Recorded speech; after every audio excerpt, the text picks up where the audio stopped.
नमस्कार। अनिबात के इस एपिसोड में आप श्रोता दर्शकों का मैं स्वागत करता हूं। ये हमारा जो 3 पार्ट सीरीज़ है उसका ये तीसरा वाला है, जहां पे हम लोग प्रॉफिट के बारे में बात करेंगे। पहले 2 पार्ट में हम लोगों ने मनी और प्राइस के बारे में बात किया था। हमारे साथ है Shri Kumar Anand. Kumar ji, thank you for coming. बहुत बहुत धन्यवाद आमंत्रण के लिए। तो कुमार जी, हम अभी ये सबसे कॉन्टेंशियस बात जो है, जो डर्टी वर्ड है profit is a dirty word. ये हमारे पहले प्रधानमंत्री जो जवाहरलाल नेहरू थे, वो एक फेबियन सोशलिस्ट थे, जो इंग्लैंड का सोसाइटी, फेबियन सोसाइटी, उनके मेंबर और सोशलिस्ट लोग मानते हैं। मार्क्स ने कहा था कि प्रॉफिट वो हिस्सा है जो कर्मचारियों को नहीं दिया जाता है, यानी कि कर्मचारियों से लूटा हुआ जो चीज़ है वो प्रॉफिट है। और हमारे जो ट्रेडिशनली जो व्यापारी हैं वो लोग लिखते हैं शुभ लाभ। तो ये तो टोटली अंतर हो गया। एक हो गया प्रॉफिट गंदा चीज़, चोरी का चीज़, और एक हो गया प्रॉफिट शुभ लाभ। तो ये आप कैसे देखते हैं? मुझे लगता है प्रॉफिट एक ऐसी चीज़ है जिसके कारण आज की जो आधुनिक दुनिया है, जहाँ पे जिस लेवल पे हम हैं आज, जहाँ दुनिया के जो मेजर बड़े बड़े प्रॉब्लम थे जो कि पिछले कई सदियों से चले आ रहे थे, जैसे गरीबी, भुखमरी, काफ़ी हद तक जो कम हो गई है, उसका कारण ये प्रॉफिट ही रहा है। तो उसको लेकिन उसके बारे में कई बहुत सारी ऐसी धारणाएं हैं जो कि गलत हैं। अब प्रॉफिट को डर्टी कहना, ये मेरा मुझे मानना है कि ये काफ़ी गलत है। और जैसा कि मुझे नहीं पता कि इसका ओरिजिन क्या है, लेकिन अब दिवाली में जो लोग रंगोली बनाते हैं और दुकानों के ऊपर ये पोस्टर लगे होते हैं, आप कहीं भी, हमारे यहाँ बिहार में तो ऐसा होता है कि आप जाइए तो वहाँ पे शुभ लाभ और ज़रूर लिखा होता है, एक लक्ष्मी जी के एक पोस्टर पे, जो कहता है कि प्रॉफिट्स आर ऑस्पिशियस, कि प्रॉफिट को हम शुभ मानते हैं। और प्रॉफिट का तो पहले ये समझने की ज़रूरत है कि प्रॉफिट होता क्या है। प्रॉफिट एक मुनाफा है। तो मुनाफा क्या होता है? मुनाफा ये है कि अगर मैं और आप आपस में हम दोनों एक्सचेंज कर रहे हैं, हम दोनों मैं अगर 10 रुपये ले करके किसी आइसक्रीम वाले के पास आइसक्रीम ख़रीदने गया और उससे मैंने आइसक्रीम ख़रीदा, उसका लागत जो भी हो, चांसेस है कि उसका लागत उससे कम का लगा होगा। और उसने क्योंकि मैं आइसक्रीम ख़रीदने इसलिए गया क्योंकि मुझे इस 10 रुपये से वो आइसक्रीम ज़्यादा पसंद है, और आइसक्रीम बेचने वाला को मेरे 10 रुपये उस आइसक्रीम के कोन से ज़्यादा पसंद है। तो उसने खुशी खुशी मुझे वो अपना आइसक्रीम दिया और 10 रुपये मेरे से लिए, और मैंने भी खुशी खुशी उससे वो आइसक्रीम लिया और अपना 10 रुपये उसको दिया। और हम दोनों एक दूसरे को या तो बोल करके थैंक यू बोलते हैं या फिर मन में ही थैंक यू बोल रहे हैं। तो इसको अमेरिकन जर्नलिस्ट हैं जॉन स्टॉसल, उन्होंने इसको कहा है डबल थैंक यू मोमेंट, जब दोनों एक दूसरे को धन्यवाद बोल रहे हैं। और इस तरह की सारी वैसी ओकेजन्स, उन सब जगह जहाँ पे इस तरह का एक्सचेंज हो रहा है, वो सारे एक्सचेंज जो वॉलंटरी हैं, जहाँ जहाँ लोग डबल थैंक यू मोमेंट करने का ओकेजन बन रहा है, उन सब जगह दोनों का फ़ायदा हो रहा है, दोनों का मुनाफा हो रहा है, दोनों का फ़ायदा है। और तो उससे जो प्रॉफिट क्रिएट हो रहा है, उसी से कहीं ना कहीं ये पूरी दुनिया का जो प्रॉस्पेरिटी जो आज लेवल पे हम पहुँचे हुए हैं जो है, वो उससे बना है। और इससे अगर कहीं हम ज़्यादा नहीं हैं तो उसका कारण ये है कि हमने बाधाएं खड़ी की हैं कि और प्रॉफिट ना क्रिएट हो सके लोगों को, क्योंकि हम प्रॉफिट को गंदी नज़र से भी देखते हैं। बहुत सारी ऐसी बिजनेसेस हैं जहाँ पे प्रॉफिट को हमने आउटलॉ कर दिया गया है, जैसे कि एजुकेशन एक ऐसा उदाहरण है जहाँ पे कि प्रॉफिट कमाना को सरकार ने बोला है कि ये इलीगल है। K-12 एजुकेशन में इंडिया में आप प्रॉफिट नहीं कर सकते। हायर एजुकेशन में भी अच्छा, कहीं पे नहीं। हाँ, तो जबकि कहीं और आप आसानी से कर सकते हैं, बट यहाँ पे हमने मना कर रखा है। अच्छा, मेरे ख्याल से ये आइडियोलॉजिकल जो प्यूरिटन्स हैं वो कहते हैं प्रॉफिट नहीं करना है, लेकिन ज़्यादातर लोगों को ये इसमें हम कोई ऐसा तो हम लोगों ने सर्वे नहीं किया, लेकिन बात करते करते मैंने किसी को ऐसा नहीं मिला कि कोई कहे कि नहीं प्रॉफिट करना गलत है। लेकिन ये ज़रूर मुझे मिला है कि नहीं, प्रॉफिट करने का एक लिमिट होना चाहिए। तो ये लिमिट कौन फिक्स करेगा कि नहीं, आप जो आपका बिजनेस है depending on the business volume, तो जो आदमी 100 करोड़ का सेल करता है उसको 2-3% ही प्रॉफिट करना है या 10% करना है। एक पान दुकानी का थोड़ा सा ज़्यादा कर सकते हैं, लेकिन एक लिमिट क्या है वो थोड़ा सा अनडिफाइंड है। लेकिन ये मैंने बहुत लोगों को ऐसा सुना है कि नहीं, प्रॉफिट करने से प्रॉफिटियरिंग और प्रॉफिट दो अलग चीज़ है। कोई लोग प्रॉफिटियरिंग करते हैं वो गलत है और प्रॉफिट करना ठीक है। तो ये इसमें गवर्नमेंट का रोल है क्या प्रॉफिटियरिंग को बंद करने के लिए?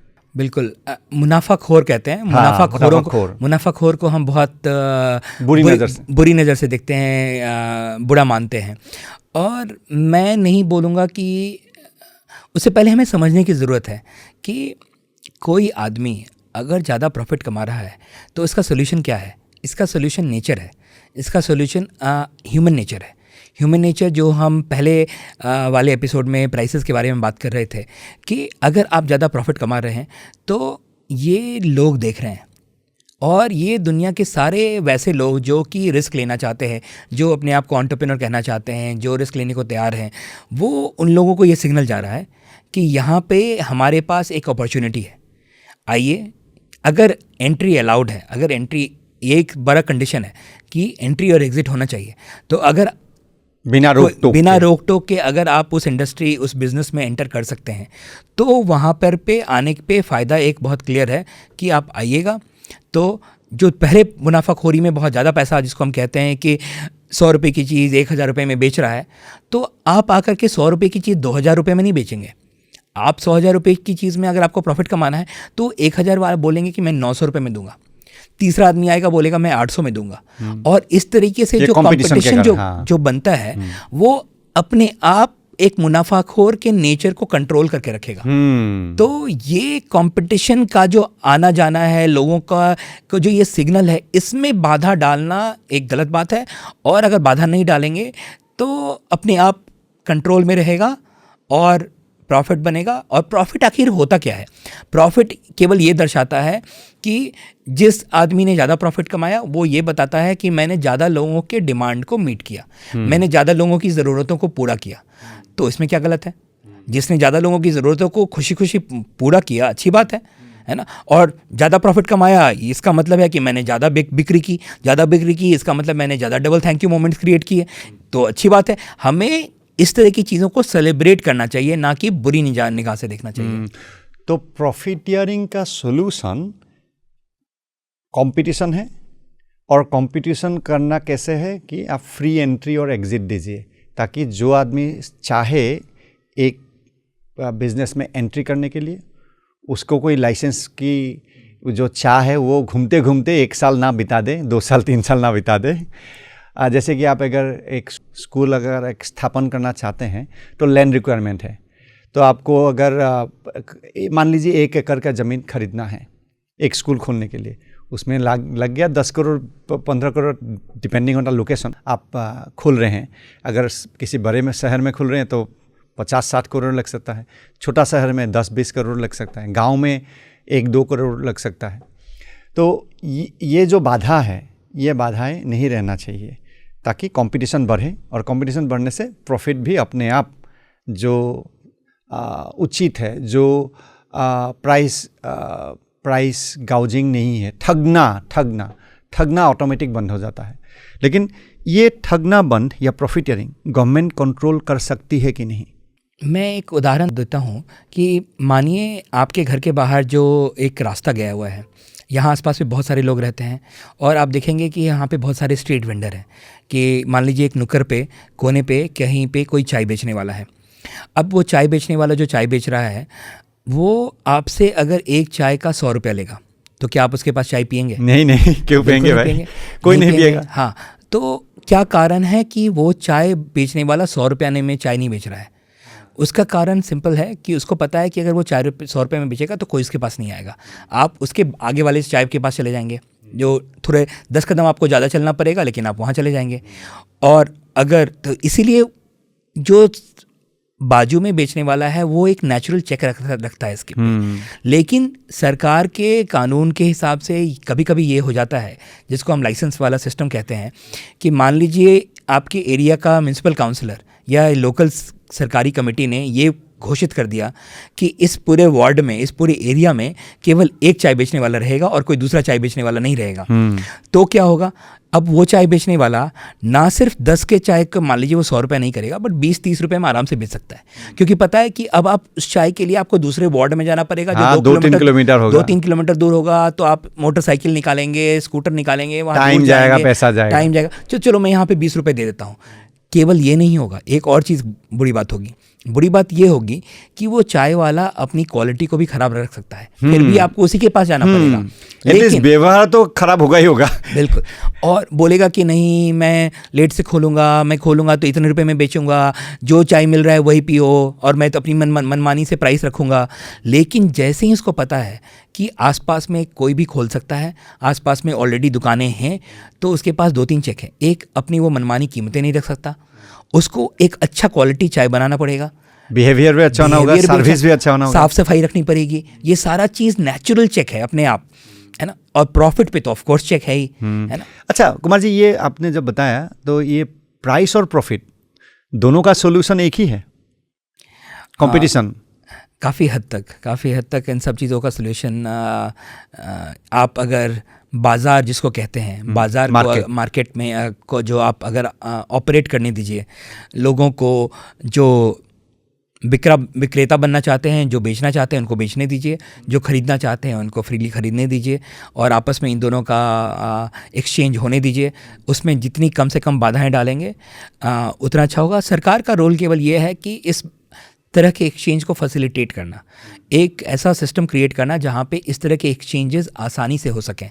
अब जैसे कि आपको पता है कि अगर मैंने आपके साथ कोई कॉन्ट्रैक्ट किया और आप मुझे धोखा दे करके मेरे पैसे को लूट लिए, और उसके लिए मेरी कहीं सुनवाई नहीं हो सकती क्योंकि आप पैसे लेके भाग गए और मैं कुछ कर नहीं सकता, अगर ये मुझे पता है ऐसा होगा तो उसमें सिस्टम से ट्रस्ट कम हो जाता है।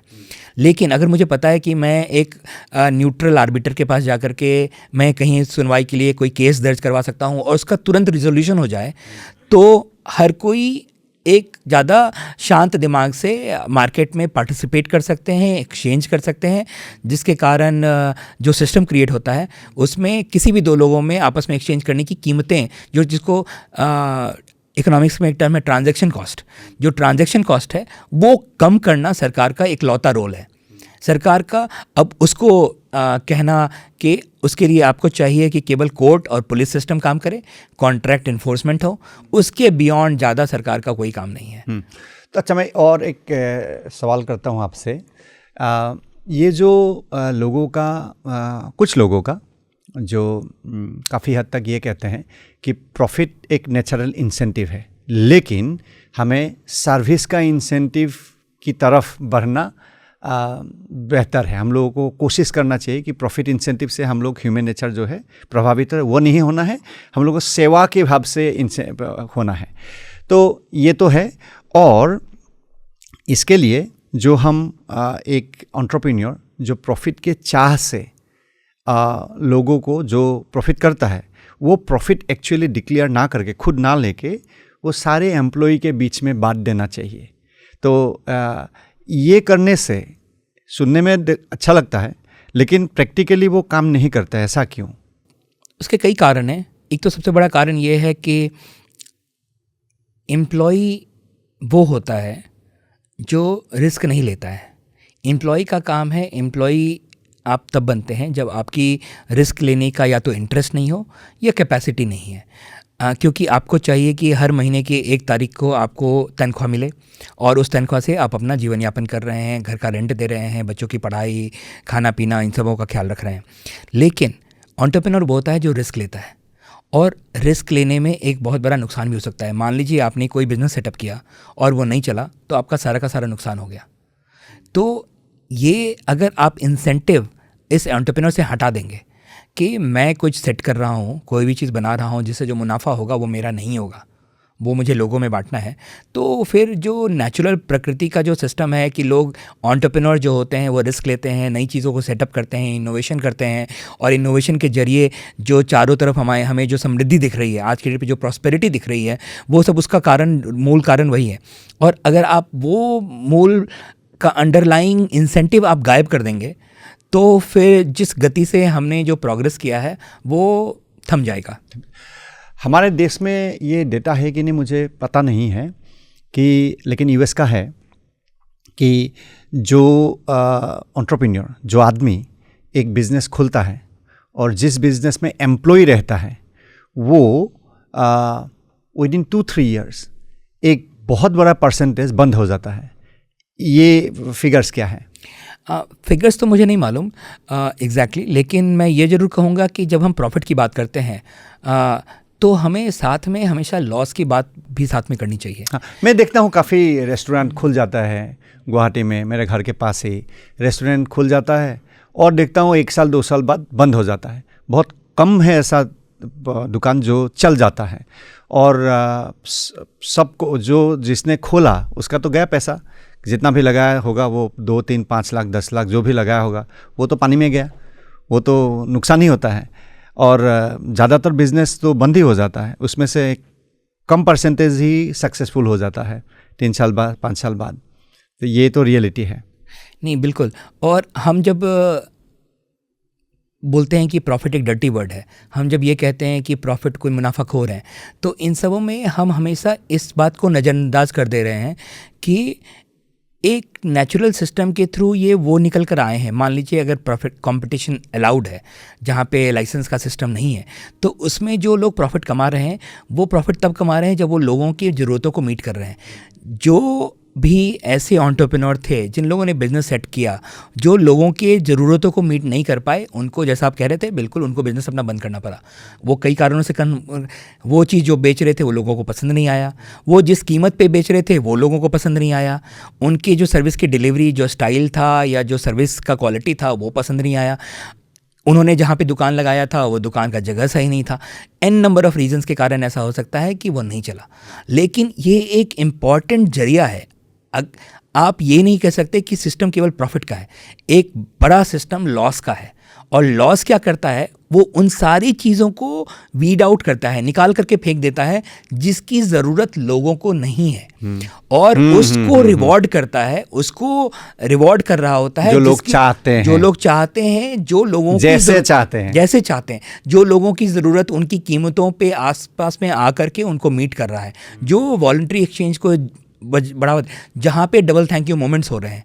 जो बिजनेस नहीं चला इसका मतलब वहाँ डबल थैंक यू मोमेंट्स नहीं हुए है। मैं ये जो आजकल के जो प्लान्ड इकोनॉमी सपोर्टर हैं वो कहते हैं हम लोग इंफॉर्मेशन के जरिए, इतना इंफॉर्मेशन हमारे पास है, वो 20th सेंचुरी जैसा प्रॉब्लम नहीं होगा। लेकिन होगा, जैसे कि मैं एक उदाहरण देता हूँ, नैनो। रतन टाटा ने सच्चे दिल से ये सोचा कि स्कूटर में इतना जाते हैं लोग, मैं एक गाड़ी बनाऊंगा जो कम दाम में होगा, और उन्होंने कह दिया जो कम दाम होगा, जिनके पास बड़ा गाड़ी खरीदने की क्षमता नहीं हो वो खरीदेंगे छोटा गाड़ी। तो इमेज प्रॉब्लम बन गया। मैंने एक आदमी को कहा, मुझे पूछा कि कैसा गाड़ी खरीद, मैंने कहा आप नैनो ले लीजिए, बहुत अच्छा है। मेरे दोस्त का है, मैंने बैठा था, बहुत अच्छा गाड़ी है। और फिर बहुत मैगजीनों ने उसका east west north south, Shillong में, वैसे पहाड़ी इलाके में, सारे जगह में उन लोगों ने नैनो चला के दिखाया, लेकिन नैनो बिक्री नहीं हुआ और बंद हो गया। इतना बढ़िया गाड़ी था, लेकिन इमेज प्रॉब्लम की, इमेज क्या एक छोटी सी बात थी। उस आदमी ने मुझे कहा, क्या कहते हैं आप, मेरे पास पैसा है नहीं और मैं लोगों को दिखाऊं मेरे पास पैसा नहीं है, मैं नैनो नहीं खरीदूंगा, मैं दूसरा गाड़ी खरीदूंगा। तो नैनो का जितना बिक्री हुआ, ज़्यादातर वो सेकेंड व्हीकल जिसका है वो उसने खरीदा, मतलब पहले से उनका एक बड़ा गाड़ी है तो नैनो खरीदा, लेकिन वो नैनो चला नहीं। तो कौन मार्केट क्या खरीदेगा क्या नहीं खरीदेगा किसको पता। अच्छा, तो मैं एक बात कहता हूँ, मैं देख रहा था, आप जो प्रोग्राम में आज आप दिखा रहे थे, आज या कल शायद, कि 62 या कुछ ऐसे पोस्ट के लिए, पियोन के पोस्ट के लिए 3,800 PhD ग्रेजुएट ने अप्लाई किया, और कितना लाख ने अप्लाई किया वो तो दूसरी बात है, लेकिन PhD ग्रेजुएट थे 3,000 प्लस, 3,000 प्लस PhD ग्रेजुएट ने 60 पोस्ट पियोन के लिए। तो ये जो अनएम्प्लॉयमेंट का प्रॉब्लम है वो बहुत प्रॉब्लम है। तो ये जो हमारे सरकार का इंस्टिंक्टिव, हमारे लोगों का बीच का इंस्टिंक्टिव फीलिंग है, profit is a dirty word, profit सही नहीं है। हमारे लोग डिस्पाइट हमारे ट्रेडिशन है, शुभ लाभ हम कहते हैं, लेकिन हमारा जो ये वेस्टर्न इंपोर्ट है उसमें हम लोगों का ये सोच है कि नहीं, प्रॉफिट ख़राब चीज़ है, और उसके कारण हम लोगों ने काफ़ी कानूनों से, हम लोगों ने प्रॉफिट करने के लिए जो रास्ता है वो रास्ता हम लोगों ने बहुत कानूनों से बंद करके भरा के रखा है। तो इसके कारण लोग बिजनेस कर नहीं पाते हैं। तो लैंड रोवर का फैक्ट्री हम लोगों ने, ओनर तो हमारे ही है, टाटा ही है, लेकिन यहाँ पे खोल नहीं पा रहे हैं। चाइना में भी फैक्ट्री है, इंडिया में हालांकि बहुत ज़्यादा फैक्ट्री होना चाहिए था। इतना अनएम्प्लॉयमेंट का प्रॉब्लम है, हमें नौकरी चाहिए, करोड़ों का नौकरी चाहिए। लेकिन ये क्या आपका ये आप क्या कहना चाहते हैं कि क्या ये जो कानून का जो बनाया हुआ आर्टिफिशियल डिस्टोर्शन ऑफ मार्केट है कि प्रॉफिट अप करने के लिए बहुत सारे प्रॉब्लम्स हैं, इसके कारण हमारे नौकरी ज़्यादा नहीं निकल रहा है? बिल्कुल। कभी भी ऐसा नहीं हो सकता है हमारी जो आबादी है, और आबादी कितनी भी हो, कि सारी नौकरियां सरकार ही प्रोवाइड करे, वो पॉसिबल नहीं है। क्योंकि एसेंशियली होता क्या है कि आप काम करते हैं, तो काम करके कोई सर्विस प्रोवाइड कर रहे हैं, कोई गुड एंड सर्विस का एक्सचेंज हो रहा है, किसी और के लिए काम कर रहे हैं, तो आप वैल्यू प्रोवाइड कर रहे हैं किसी के लिए, और बदले में वो आदमी आपको कोई वैल्यू प्रोवाइड कर रहा है। तो जो वो वैल्यू का क्रिएशन है, वो वैल्यू का क्रिएशन एक मार्केट इकोनॉमी में ये जानते हुए होता है कि लोगों की ज़रूरतें क्या हैं, लोगों की ज़रूरतें क्या हैं, वो पता करना, उस पर रिस्क लगाना, उस पर बेट करना एक एंटरप्रेन्योर का काम होता है। तो जैसा पहले हम लोग बात कर रहे थे कि सरकार का काम इस पूरी प्रक्रिया में बस ये है कि कैसे आप लोगों के लिए इस तरह की सिस्टम्स को सेटअप करना कितने ज़्यादा आसान कर पाएँ, कैसे ट्रांजैक्शन कॉस्ट कम से कम कर सकें, ताकि ज़्यादा से ज़्यादा लोग यहाँ पे आके बिजनेस सेट करें। अभी जैसे कि कोविड के बाद जो चाइना का साथ जो चल रहा था, वो हमारे लिए इंडिया में इतनी बड़ी अपॉर्चुनिटीज़ थी। अगर हमारे यहाँ ईज़ ऑफ डूइंग बिजनेस, जो इकोनॉमिक फ्रीडम कहते हैं, अगर वो होता तो लोग, आप देखिए कितने बड़े बड़े टेक्सटाइल्स वगैरह सारा काम, जो एक्सपोर्ट वगैरह का काम, वो वियतनाम और बांग्लादेश में होता है, इंडिया में नहीं हो रहा। एक छोटा मोटा आपको एक आईफोन के असेंबलिंग का काम शुरू हो जाएगा, बट हमारे देश की जो पॉसिबिलिटी और एबिलिटी है, जो जितना बड़ा देश है उसको ध्यान में, और जितनी बड़ी ज़रूरतें हैं उन सब चीज़ों को ध्यान में रखते हुए जो हो पा रहा है, वो काफ़ी एक छोटा सा परसेंटेज है जो जितना होना चाहिए। और इसमें काफ़ी हद तक गलती हमारी खुद की है। हम अपने समृद्धि के राह में खुद के लिए रुकावटें खड़ी करके रखे हैं, और अगर ये रुकावटें हम खुद ही हटा भी सकते हैं। अगर उन रुकावटों को हम हटा दें तो बहुत जल्दी से हम आज जो $2500-3000 पर कैपिटा इनकम के लेवल पे हैं, तो तेज़ी से 4000, 5000, 10,000 की तरफ हम बढ़ पाएंगे। और ये इम्पॉसिबल नहीं है। और इस पूरी प्रक्रिया में सरकार का बस एक रोल होना चाहिए कि कैसे आप लोगों को के लिए बिज़नेस सेटअप करना, जहाँ पे जॉब अपॉर्चुनिटीज़ होंगी ऑटोमेटिकली, वो कितना ज़्यादा आसान कर सकें। ये बहुत मुझे मतलब ये अगर इतना सीरियस चीज़ नहीं होता तो ये फ़नी कह सकते थे हम लोग, कि हम सोचते हैं कोई अपना पैसा लगाएगा करोड़ों का रुपया और फैक्ट्री खुलेगा, और लेकिन प्रॉफिट की चाह नहीं करेगा, खुद को मतलब स्वामी विवेकानंद जैसा खुद को विलीन कर देगा। तो संत जैसा आदमी होगा, वो कंपनी खुलेगा, प्रॉफिट की कोई चाह नहीं होगा। ऐसा तो होता तो नहीं है। जो आदमी ऐसा चाहता है वो खुद तो नहीं करेगा, खुद तो नहीं कर रहा है कि अपना 50,000 का भी कोई अगर कुछ छोटा सा एक फार्म खुले, मान लीजिए डक का, अंडा का हो, या एक पिगारी हो, या कुछ भी छोटा जिसमें पैसा बहुत कम लगता हो। पिगारी में थोड़ा ज़्यादा लगता है, इतना कम में नहीं होता है, लेकिन 50,000 में या 1 लाख में आप मान लीजिए एक लेइंग का जो अंडा देने का मुर्गी, तो उसका एक छोटा फार्म खुले। वो भी करेंगे क्या? 1 लाख इन्वेस्ट मैं करूँगा, लेकिन मेरा कोई प्रॉफिट नहीं होगा। कोई जो हमारे ये डिस्कशन को सुन रहा है, कोई दर्शक श्रोता, वो करेंगे 1 लाख का इन्वेस्टमेंट करेंगे, लेकिन चाहे होगा नहीं मैं तो कस्टमर को एकदम बिल्कुल कोई प्रॉफिट बिना मैं सप्लाई करूँ। ऐसा होता है? नहीं, ऐसा होता नहीं है। और हमें एक्चुअली इसका उल्टा होना चाहिए। हमें एज अ सोसाइटी और एज अ समाज में हम जो लोग प्रॉफिट कमा रहे होते हैं ना, उसको हम बहुत ज़्यादा रिस्पेक्ट की नज़र से नहीं देखते हैं। और जब ये बदलने की ज़रूरत है कि कैसे जो लोग प्रॉफिट कमा रहे हैं, हमें उनको एक बहुत ज़्यादा रिस्पेक्ट की नज़र से देखना चाहिए। अगर वो ईमानदार तरीके से प्रॉफिट कमा रहे हैं, बेईमान तरीका भी है प्रॉफिट कमाने का, कि जैसे कि मैं चाय बेचने वाला था और मैं अपने लोकल काउंसलर के पास गया और उनसे एक कानून पास करवा लिया कि केवल मैं ही इस वार्ड में बेच सकता हूं, तो वो बेईमान तरीका है प्रॉफिट कमाने का।